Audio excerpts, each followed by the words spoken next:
আছে দিয়ক আজি মোক নালাগে টিকেট দিয়ক জালুকবাৰীৰ পৰা প্ৰদ্যুৎ বৰদলৈক দিয়ক চিফ মিনিষ্টাৰ পদ এৰি দিয়ক দম আছে যদি আজি তেওঁ ঘোষণা কৰক মই প্ৰত্যাহ্বান জনাইছো হিমন্ত বিশ্ব শৰ্মা যদি দম আছে জালুকবাৰীৰ মুখ্যমন্ত্ৰী পদ দে যদি ঘৰত জুই লাগে তেলে সেই ঘৰখন বচাবৰ কাৰণে ঘৰৰ মানুহে ঘৰৰ ভিতৰত সোমাই নাথাকে দৌৰা দৌৰি কৰে ওলাই আহে বাহিৰলৈ ওলাই আহি হাতত যি পায় কুঁৱাৰ পায় পানী পায় বালি পায় মাটি পায় মুঠতে ঘৰটো বচাবৰ কাৰণে সেইবিলাক দি হ'লেও কষ্ট কৰে আৰু সেইকাৰণে প্ৰথম মোৰ ঘৰখনত আমি গঢ়া ঘৰখন বিজেপি আমি গঢ়িছোঁ হিমন্ত বিশ্ব শৰ্মাই গঢ়া নাই আমি গঢ়া দলত হিমন্ত বিশ্ব শৰ্মাই আহি খাইছে আজি যদি তেওঁ আমাৰ যে পুৰণা বিজেপিৰ মূৰত যে থপিলে তেওঁ কিয় জালুকবাৰী এৰি নিদিয়ে প্ৰদ্যুৎ বৰদলৈক যদি ত্যাগী হয় তেওঁ কিয় জালুকবাৰী এৰি নিদিয়ে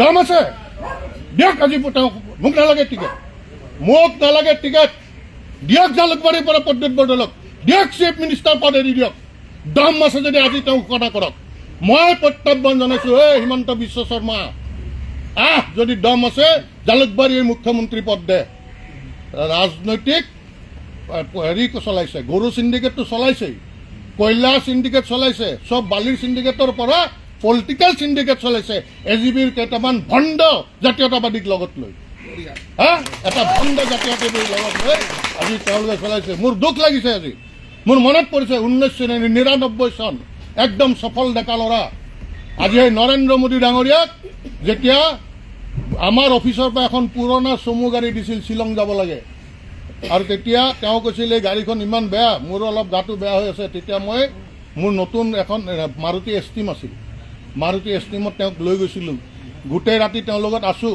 পিছদিনা তেওঁৰ লগত আহিছোঁ আজি সেই কাৰ্যকৰ্তা এজনক আজি এই কংগ্ৰেছীৰ কাৰণে আজি তেওঁ গমেই নাপায় যে তেওঁ এনেকুৱা এজন নিষ্ঠাৱান কাৰ্যকৰ্তাৰ নাম কাটি যোৱা কালিলৈ কংগ্ৰেছ কৰি থকা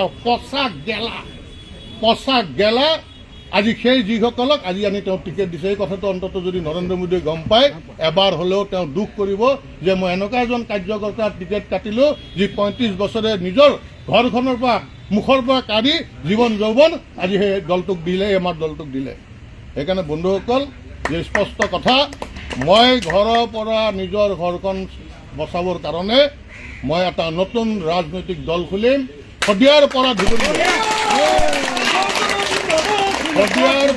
ধুবুৰীলৈ আমাক যিমান আমাৰ কাৰ্যকৰ্তাক উপেক্ষিত হৈ আছে আজি যিমান কাৰ্যকৰ্তাৰ বাবে আজি বিজেপিৰ দল আজি পাৱাৰত আছে যাৰ কাৰণে আজি এইসকল কংগ্ৰেছী আহি আমাক লাহে লাহে নোহোৱা কৰি আমাক ধ্বংস কৰি নিজে গোটেই হেৰি মানে অধিগ্ৰহণ কৰি ল'লে তাৰ বিৰুদ্ধে মাত মাতিবৰ কাৰণে আৰু আমি সমগ্ৰ অসমত সময় অভাৱ অন্তত মই আজিৰ পৰা ফোনেৰে আৰম্ভ কৰিম আৰু এই দলটোৰ জৰিয়তে আমাৰ মূল দলটোক ৰক্ষা কৰিব লাগিব কাৰণ বাজপেয়ীজীৰ আদৰ্শ আমি আহি অসমৰ স্বাৰ্থত অসমীয়াৰ স্বাৰ্থত বিজেপি কৰিছিলোঁ অসম আন্দোলন আমি নিজে দেখিছিলোঁ আজি অসম আন্দোলন আৰম্ভ হওঁতে ক্লাছ 6ত আমি আছিলোঁ অসম আন্দোলন শেষ হওঁতে ক্লাছ 11ত অসম আন্দোলন শেষ হৈছিল আৰু এইখিনি সময়ত বাজপেয়ীজী আদৱানীজীয়ে অসম আন্দোলনত অসমীয়াৰ লগত থিয় হৈছিল আৰু সেই ফুলকমলীয়া বয়সতে এই বিজেপিত গৈছে আৰু সেই আদৰ্শও নাই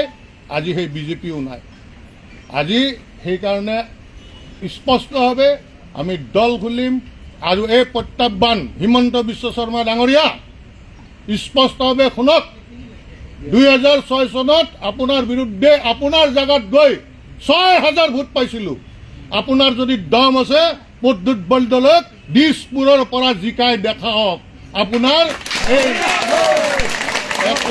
আপনাৰ সিন্ডিকেটৰ টকা উৰুৱাই দিছপুৰৰ ভোটাৰক ভোট কিনিব নোৱাৰে দিছপুৰীয়া ভোটাৰ আপোনাৰ টকাত বিক্ৰী হোৱা বিকাও ভোটাৰ নহয় আপোনালোকৰ বিকাও ভোটাৰ আমাৰ দিছপুৰীয়া ৰাইজ নহয় আপোনাৰ দম আছে যদি প্ৰথম প্ৰদ্যুৎ বৰদলৈক এৰি দিয়ক দিছপুৰ জালুকবাৰী মুখ্যমন্ত্ৰী তেওঁ ঘোষণা কৰক নহ'লে দিছপুৰত আহক আছোঁ হৈ আছোঁ আৰু আপোনাৰ মুখ্যমন্ত্ৰীৰ সপোন চবকে টুপি পিন্ধাই মুখ্যমন্ত্ৰী হোৱাৰ সপোন এইখন প্ৰকাণ্ড ৱাল এইবাৰ আপোনাৰ বিৰুদ্ধে থিয় হ'ব সকলোকে একত্ৰিত কৰাৰ সময় কম হ'ব, কিন্তু আপোনাৰো এই দুই নম্বৰ টুপি পিন্ধি ৰাজনৈতিক অভিগণ্ডি পূৰণ হোৱাৰ বাবে আমি বিজেপি কৰা নাছিলোঁ, এই তেজ আমি পানী কৰা নাছিলোঁ। আপুনি আপোনাৰ ঘৰৰ পৰিবাৰে অজগৰৰ দৰে সকলো মাটি খোৱাৰ কাৰণে আমি চৰকাৰত আপোনালোকক অনা নাছিলোঁ, আমি আনিছিলোঁ জাতিৰ কাৰণে, আৰু এই জাতিৰ কাৰণে মাত মাতি থাকিমে, মাত মাতি আহিমে।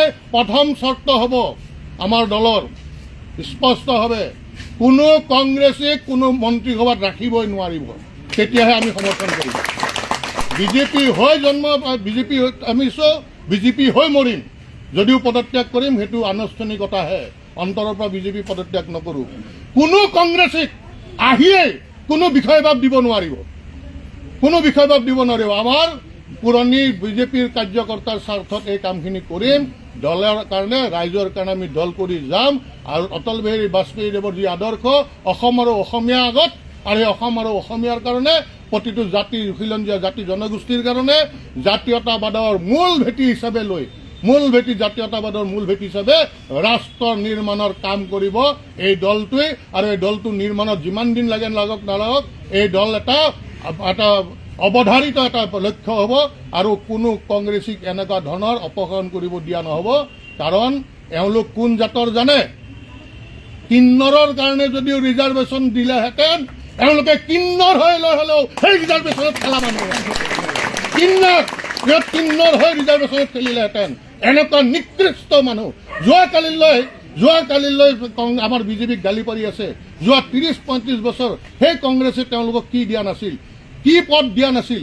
আজি সেইসকলে আজি আহি আমাৰ ইয়াত তেওঁলোকে আমাক দিব। আজি ৰাইজক কোন পলৰীয়া, তেওঁ মাৰ্ঘেৰিটাৰ পৰা পলালে, নগাঁৱৰ পৰা পলালে, এইবাৰ দিছপুৰৰ পৰা আহিব, আৰু পিছত দিছপুৰৰ পৰা পলাব। দিছপুৰীয়া ৰাইজ এই আঁচনিত ভুল যোৱা নহয়। আৰু এটা কথা, হিমন্ত বিশ্ব শৰ্মা ডাঙৰীয়া, আপুনি পকেটৰ ধন আঁচনিক দিয়া নাই, লোন লৈ আঁচনি দিছে, আৰু লোন লৈ কাম কৰি আছে।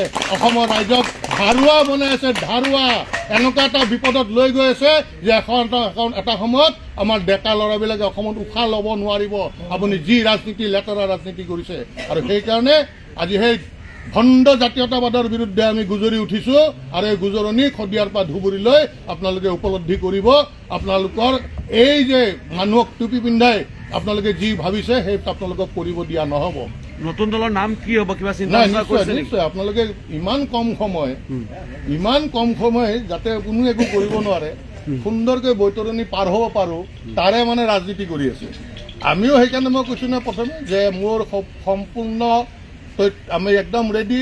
23 তাৰিখে মই নমিনেশ্যন দিম, 23 তাৰিখে দিনৰ 12:30 বজাত নমিনেশ্যন দিম। আৰু এই নমিনেশ্যন এইকাৰণে দিম, ৰাইজে বিচাৰিছে। আৰু মই ময়ো ভোটাৰ, মই দিছপুৰৰ ৰাইজ। মই এনেকুৱা কংগ্ৰেছীক, কালি নথকা কংগ্ৰেছীক আজি আহিব ৱাশ্বিং মেচিনত গা ধুই ল'ব, আৰু তেওঁ আহি আমি তেওঁক ভোট দিম, ৰখি আছোঁ আমি ভোট দিব। আমাৰ ৰাইজ ৰখি আছে, আহকচোন। মই কৈছোঁ নহয়, তেওঁৰ সেই কয়লা কলা ধনৰ পইচাৰ লোভত আমাৰ বিজেপিৰ আমাৰ ৰাইজ ৰখি থকা নাই, দিছপুৰৰ ৰাইজ। বিধায়কগৰাকীয়ে আশ্বাস দিছে যদি আপুনি নিৰ্বাচন খেলে তেওঁ হয়তো সমৰ্থন দিব, এটা ইংগিত দিছে। নহয়, চাওক এটা কথা, বিশ্বৰ ভিতৰত আমাৰ দল ডাঙৰ দল, বিশ্বৰ ভিতৰত আমাৰ ডাঙৰ বেছি কাৰ্যকৰ্তা, দিছপুৰত কি কাৰ্যকৰ্তা নোহোৱা হ'ল? দিছপুৰীয়া ৰাইজ, গুৱাহাটীৰ বাকী ৰাইজ কি আমি কিন্নৰ নেকি যে আমাক ওপৰৰ পৰা আনি দিব? আৰু তাকো কোনে ৰিজেক্টেড, গাদ্দাৰ। আমি ভগৱান শ্ৰী ৰামচন্দ্ৰক পূজা কৰোঁ, কিন্তু সেই ৰামচন্দ্ৰক সহায় কৰা বিভীষণকো আমি ক্ৰিটিচাইজ কৰোঁ। আমি সদায় কথাত কহি ঘৰ শত্ৰু বিভীষণ কাৰো নহয়, যদি ভগৱান ৰামচন্দ্ৰক সেৱা কৰিছিল। আজি যিটো দলক গাদ্দাৰী কৰিছে, এই দলটোক গাদ্দাৰী কৰোঁতে কিমান দিন লাগিব? আজি পলিটিকেল চিণ্ডিকেট এটা তৈয়াৰ কৰি আছে, পলিটিকেল চিণ্ডিকেট। কেনেকৈ ৰাইজৰ কাৰণে নহয়, কেনেকৈ তেওঁ পুনৰ মুখ্যমন্ত্ৰী হ'ব পাৰে, আপোনালোকে যাতে আজি তেওঁক প্ৰশ্ন কৰে। আৰু তেওঁ যাতে কোনো জয়ন্ত দাসৰ নামত বুজনিমূলক বক্তব্য নাৰাখে, এই কথাটো তেওঁক ইয়াৰ পৰাই কৈ দিলোঁ যে কোনো মোক বুজনিমূলক বক্তব্য যাতে নাৰাখে। মই কিমান মানে বুদ্ধিমত্তা, কিমান ভাল বক্তা, আহক, এইজনো ৰখি আছোঁ তেওঁৰ কাৰণে। খোজে প্ৰতি তেওঁ উজুতি খাব। ৰাতি প্ৰেছাৰৰ টেবলেট আগতে যদি 2টা খাইছিল, এই ইলেকশ্যনত 10টাকৈ খাব লাগিব, 10টাকৈ খাব লাগিব। আমি নিষ্ঠাবান বিজেপি কৰ্মী। বিজেপি যেতিয়া কৰিছিল তেওঁলোকে কংগ্ৰেছত আছিল, আমাক তেওঁলোকৰ গুণ্ডা বাহিনী মাৰিব আহিছিল, এদিনো মাৰিব পৰা নাছিল আমাক। আমাৰ এইখিনিত দম আছে, আমি তেওঁলোকৰ ফেপেৰি পাতি উঠাই দিছিলোঁ। তাৰপিছত তেওঁ আমাৰ ঘৰত আহিছেতো আৰু ভাবিছে তেওঁলোকৰ নিচিনা বিকাও আমাৰ বিজেপিৰ পুৰণা কাৰ্যকৰ্তা নহয়, আমি হলো বিক্ৰী যোৱা কাৰ্যকৰ্তা নহয়। আৰু সেইকাৰণে আজি তেওঁক প্ৰত্যাহ্বান জনাইছোঁ, এই প্ৰত্যাহ্বান তেওঁ যাতে গ্ৰহণ কৰে, যদিহে তেওঁ পুৰুষ হয়। যদি হিমন্ত বিশ্ব শৰ্মা পুৰুষ হয়, এই প্ৰত্যাহ্বান গ্ৰহণ কৰাৰ কাৰণে মই তেওঁক জনাইছোঁ, আহ্বান জনাইছোঁ। কেইটা সমষ্টিত এইবাৰ আপোনালোকে কি ভাবিছে, কেনেকুৱা কেইটা সমষ্টিত পৰিণত কৰিব মই কিবা ভাবিছে নেকি? যোৱাকালি ফোনত কেইবাটাও মানুহৰ লগত কথা পাতিছোঁ। মোৰ নিজা নেটৱৰ্ক আছে, টীম আছে, কিন্তু আমি এতিয়া যে ইমান কম সময়ৰ ভিতৰত কোন হ'ব কি হ'ব, আৰু সেই টেষ্টেড আৰু ৰিজেক্টেড এই দলটোত কোনো নাথাকিব। অসমৰ ৰাইজৰ দ্বাৰা টেষ্টেড আৰু ৰিজেক্টেড কোনো নাথাকিব। ফ্ৰেছ ব্লাড, যাৰ গাত কোনো চেকা নাই, কোনো চিণ্ডিকেটৰ চেকা থকা, বেলেগত টিকেট নাপায় জাকে তাকে ইয়াত লোৱা লাগে। শিয়ালৰ জাক মোক দৰকাৰ নাই, সিংহৰ এটাই। আমি শিয়াল নুগুটাও এইবাৰ, সিংহ ল'ম। যোন সিংহ আছে তেওঁলোকক ল'ম। পুনৰবাৰ কৈছোঁ, ৰাইজৰ দ্বাৰা ৰিজেক্টেড কাকো ইয়াত লোৱা নহ'ব। ৰাইজৰ দ্বাৰা আৰু কোনো চিণ্ডিকেট বা আন যিকোনো বদনাম থকা মানুহ আমাৰ এই দলত আহিব নোৱাৰিব। দলৰ নাম, দলৰ কি হ'ব, আমাৰ গোটেইখিনি আপোনালোকক জনোৱা হ'ব। ধন্যবাদ। কেৱল আচলতে বিজেপি এতিয়া সলনি হৈছে নেকি? কাৰণ কি এই যিখন তালিকা, এইখনতো নিশ্চয়কৈ আপোনালোকে কেন্দ্ৰীয় নেতৃত্বৰ দ্বাৰা অনুমোদিত এখন তালিকা। ক'ৰবাত নহয় ক'ৰবাত অটল বিহাৰী বাজপেয়ীৰ যি বিজেপি আছিল সেয়া বৰ্তমান সামগ্ৰিকভাৱে সলনি হৈছে নেকি? ইয়াতে হৈ গ'ল যে মুখ্যমন্ত্ৰী হৈ থাকিবৰ কাৰণে বেকবনলেছ যিমান আছে সেইবিলাকক টিকেট দিছে, হয় হুজুৰ কৰা। আৰু এইটো যে এনেকুৱা মাৰাত্মক আত্মঘাতী, সেই মানুহজনে যি সমষ্টি নহওক, যোন সমষ্টিৰে নহওক, বেকবনলেছ ব্যক্তিজনক পইচাৰ জোৰ জিকাই দিব। পইচাৰ জোৰ জিকাই দিয়াৰ পিছত তাত যিকোনো সিদ্ধান্ত ল'লে ক'ব, এই চুপ থাক, তোক টিকেট দিছোঁ, MLA বনাইছোঁ। সেই মানুহজনেও ক'ব, মোক টিকেটো দিছে, MLA বনাইছে, হয় ছাৰ আপুনি অহাবাৰো টিকেট দিব, অহাবাৰো MLA বনাম, মোৰ এটাই কাম, আপুনি যি কয় হয় ছাৰ কোৱা। আৰু সেই হয় ছাৰ কোৱা মানুহ বনাই লৈছে, বনাই তেওঁ সপোন দেখিছে। এইবাৰ সেই সপোন পূৰণ নহয়। আৰু এটা স্পষ্ট কথা দেই, এই মোৰ পদক্ষেপৰ দ্বাৰা কংগ্ৰেছে 0.001% মোৰ লাভান্বিত হ'ব নিদিওঁ, কাৰণ কংগ্ৰেছ হ'ল অসমীয়া জাতিৰ শত্ৰু। কাৰণ তেওঁলোকে টুইষ্ট কৰি দিয়েতো, টুইষ্ট কৰেতো। তেওঁ ভাল অৰেটৰ নহয়তো হিমন্ত বিশ্ব শৰ্মা, তেওঁ এজন ডিবেটৰ আছিল কলেজত। ডিবেটৰৰ কামেই কি হ'ল, সপক্ষে বা বিপক্ষে। বিপক্ষে মানে প্ৰথম শব্দটো হ'ল যে সূৰ্য পূব পিনে ওলায়, বিপক্ষে হ'লে তাৰ এগেইনষ্টত ক'ব লাগে। যুক্তিটো কিমান ভাল দিছে সেইটোৰ ওপৰত তেওঁ পুৰস্কাৰ পায়।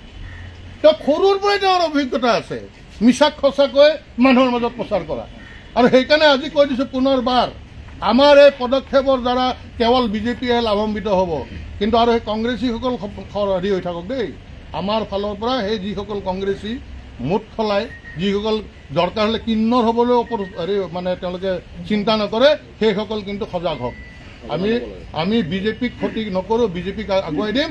আমাৰ চৰ্ত থাকিব, আৰু এই দলটো এইকাৰণে কৰিছোঁ যাতে আমি দলটোৰ জৰিয়তে অনাগত দিনত আমাৰ বিজেপিৰ ঘৰখন সুন্দৰ আৰু আমি সম্পূৰ্ণভাৱে শক্তিশালী আৰু মজবুত কৰিব পাৰোঁ, আৰু এই অপশক্তিৰ পৰা যাতে ঘৰখন বচাব পাৰোঁ।